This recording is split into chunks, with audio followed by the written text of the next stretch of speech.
बिल्कुल ठीक कहा आपने प्राची कि बसपा पश्चिमी उत्तर प्रदेश में बहुत मजबूत बैठ वाली पार्टी रही है, लेकिन इस हफ्ते उसके वोट शेयर में गिरावट आ रही है और वो जुड़ता दिखाई दे रहा है भारतीय जनता पार्टी के पास।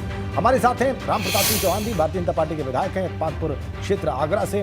मनोज काका है, समाजवादी पार्टी के प्रवक्ता हैं। इस चर्चा में दोनों लंबे समय से आमने सामने हैं। हम एक बार भाजपा विधायक के पास चलेंगे, राम प्रताप सिंह जी के पास चलेंगे। अब विधायक जी, ये जो आप कह रहे थे थोड़ी देर पहले कि पूर्वांचल से जब आप पश्चिमी यूपी की तरफ जाएंगे तो आपको वहां पर चेंज दिखाई देगा और भाजपा के पक्ष में दिखाई देगा, तो ये आपका जो आकलन था, अनुमान था, ये सही निकला है।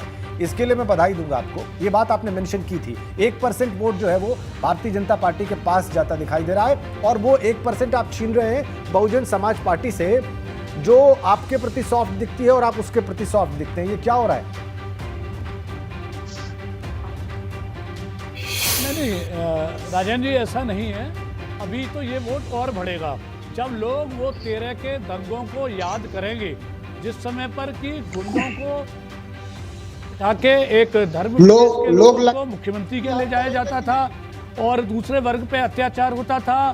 साथ ही साथ जो भारतीय जनता पार्टी योगी आदित्यनाथ और मोदी जी की सरकार की सेवा है सर्व समाज में, चाहे वो पिछड़ा हो, दलित हो, ये शब्द प्रयोग ना करें राम प्रताप जी। हर समाज में, हर समाज में जो सेवा करी है उसका लाभ मिलेगा। और वो दंगे कोई भूला नहीं है। ये जो इन्होंने स्थिति करी थी हिंदू समाज के साथ, वो संपूर्ण हिंदू समाज एकजुट होगा और राष्ट्रभक्त मुस्लिम भी, जिनको आज आवश्यकताएं पूर्ण हो रही हैं, मकान मिल रहे हैं, आवास दिए, उनको शौचालय दिए, उनको राशन दिया, सब कुछ उनकी सुविधाएं दे रहे हैं।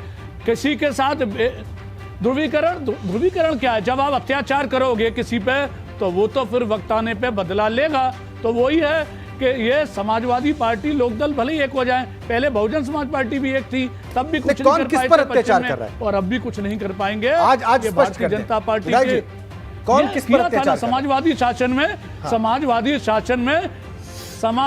शासन पे हिंदुओं के ऊपर अत्याचार हुआ था, मेरा स्पष्ट आरोप है। और इन लोगों ने, आपको सबको बताया, आप तो पुराने राजन जी बहुत हैं, आप जानते हैं कि जो अपराधी थे वो हेलीकॉप्टर हवाई जहाज में बैठ के मुख्यमंत्री अखिलेश जी के यहाँ जाते थे। मतलब आप ये कहना चाह रहे हैं कि किसान आंदोलन जो वापस हुआ उसका प्रभाव नहीं रहेगा, आपने जो विकास के काम किए उसका प्रभाव नहीं रहेगा, आपने जो पश्चिमी यूपी पर जो फोकस किया उसका प्रभाव नहीं रहेगा। मैंने कहा अब राजन जी समय दीजिए, मैं आ रहा हूँ, बस इसका जवाब ले लूं। मैं आ रहा हूँ मनोज जी, पूरा समय मिलेगा आपको जी। पूरा बस 10 सेकंड जी। सड़क 10 सेकंड, सड़क, बिजली, पानी, स्वास्थ्य और शिक्षा, भारतीय जनता पार्टी ने ये काम किया। किसानों की समस्याओं को हल किया। गन्ने का भुगतान पिछली सरकारों की तुलना में ज्यादा किया। नौकरी पिछली सरकारों की तुलना में ज्यादा दी। लेकिन अत्याचार भी साथ साथ है, जो अत्याचार और वो सपा ने किया था, और वो अत्याचार आपकी नजर में पहला फैक्टर होगा वोटिंग में, किसानों के बीच में काम। वो तो मैंने याद दिलाया, वरना आप बता रहे थे कि पहला फैक्टर तो अत्याचार होगा। फैक्टर मिलेंगे, ठीक है, सब ठीक है। मनोज काका जी, सारे फैक्टर मिलेंगे, सारे फैक्टर मिलेंगे, फिर ये लोग वहां फिर से हारेंगे बुरी तरह से। ठीक है मनोज काका जी। मनोज काका जी, जो माननीय विधायक जी जो बात कह रहे थे, जो चरण चंपन कर रहे थे, सही कह रहे थे विधायक जी।